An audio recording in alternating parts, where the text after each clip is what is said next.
Tapi takkanlah tak ada duit langsung untuk anak bini. Abang, kalau kita selalu sangat minta duit kat orang, nanti orang pun benci lah.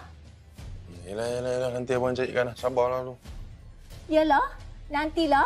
Itu je lah jawapan abang Ju, sebab itulah abang nak Ju pujuk Zakuan berpihak pada kita. Azrin tu sekarang ni dah besar kepala. Tambah-tambah tengah pregnant, anak perempuan tu lagi menjadi-jadi dia. Ya, memang. Tadi pun dia bukan pelekeh je tau. Macam kita suruh belanja satu supermarket tu. Aduh, mentang-mentang lah si Zakuan tu tengah sokong dia. Sebab itulah. Sebab tu Ju kena berbaik dengan Zakuan. Ju kena fikir 10 langkah ke depan.